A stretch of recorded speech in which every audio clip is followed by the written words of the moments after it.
aminareo mandrakariva ny havana ny fahasoavany Jesoa Kristy tompontsika. Amen. Fahasambarana manaranaka ny an'ny marina.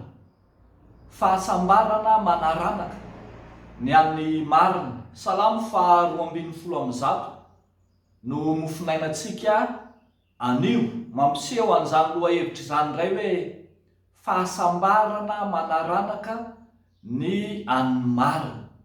Rehefa mamaky isika riavako manomboka eo amin'ny 1 sy ny 2 dia hitantsika eto izany fitahinan'ny marina manaranaka izany. Hoy ny voalaza hoe sambatra ny olona izay matahotra an' Jehova, 2 ho tahina ambony tany ny zanany, ary ny tapany farany dia hoe ho tahina ny taranaky ny marina. Ho an'izay matahotra an' Jehova dia ho azy sy ny zanany hatramin'ny taranany ny fahasambarana avy amin'Andriamanitra. Miverina matetika eto amin'ity mofinainantsika ity ny teny hoe marina sy ny hoe fahamarinana, izay azo adika fa loharanon'ny fahasambarana raha teo. Ny antsoina hoe marina eto dia ny fandehanana amin'ny didin'Andriamanitra, ny fahatahorana an'Andriamanitra ary ny fanaovana ny sitrapona Andriamanitra. Arak'izay hitantsika ohatra eo amin'ny 1 hoe mankasitraka ny didiny sy ny hoe matahotra an' Jehova. Ny antsoina hoe marina ihany koa dia ireo izay mitoetra ho mahatoky eo anatrehan'Andriamanitra, na ireo izay antsoina hoe tafatoetra mitombona tsara ao amin'Andriamanitra. Ny 7 tapany 2 manao hoe tafatoetra mahatoky an' Jehova ny fony. Arak'izany ho an'ireo sokajin'olona marina ireo ny fahasambarana dia indro ary fa ho tahina izy, ho tahina ny zanany ary ho tahina ny taranany manontolo mihitsy. Misy miverimberina eto ny amin'izay endrika isehony zany fitahiana zany, fa ambara fa hiposahan'ny fahazavana na ny mazava an'Andriamanitra izy. Hoy ny voalaza amin'ny 1 manao hoe ao amin'ny maizina ny hiposahan'ny mazava ho an'ny mahitsy, mamindra fosy miantra ary marina ireny. Hiposahany mazava izy. Kanefa ihany koa dia hitantsika fa ambara ny 1:7 tapany 2 fa hisandratra amboninahitra ny tandrony.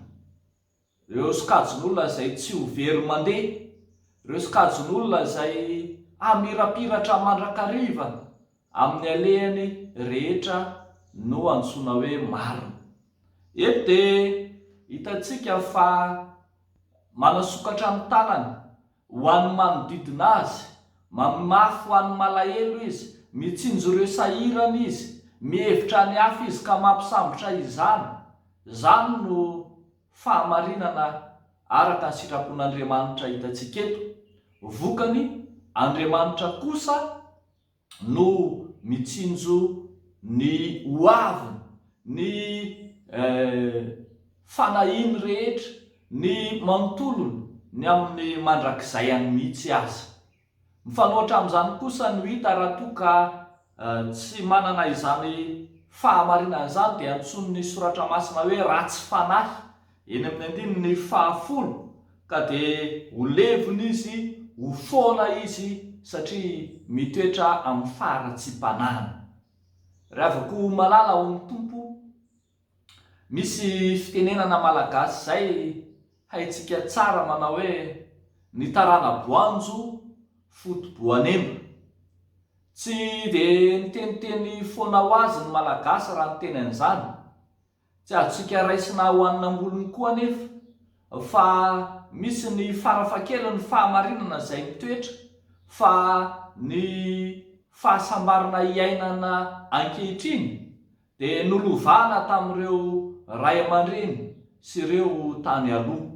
Ary isika ankehitriny dia takina ny hamela olova ho amin'ny taranaka faramandimby, izany fahamarinana izany.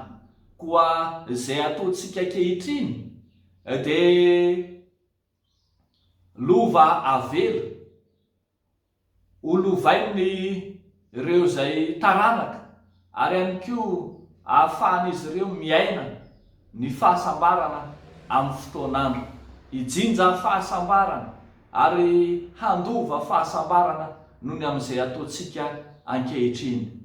Andao ary havaka, sokafo ny tananao any manodidina anao, arao ny sitrapon'Andriamanitra, andeha hiaina sy hitoetra ho mahatoky ao amin'Andriamanitra mandrakariva, mba hahatonga antsika ho mpanompo mahatoky, atoky tany kely ho tendrena hanapaka ny be.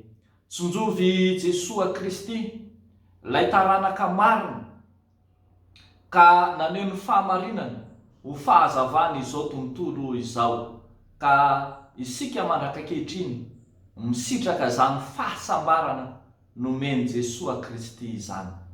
Dia ho n'Andriamanitra ireriana any ny voninahitra. Amen. Hivavaka isika. Raha eo mahatsiaro fifaliana manokana, fifaliana miavaka, fifaliana hafakely zahay, rehefa mibanjina anao Jesosy Kristy ilay fahazavana, ilay lalana sy fahamarinana ary fiainana izay miparika aty anatinay, sy ho an'izay rehetra mino sy matoky ary ho an'izao tontolo izao mihitsy aza.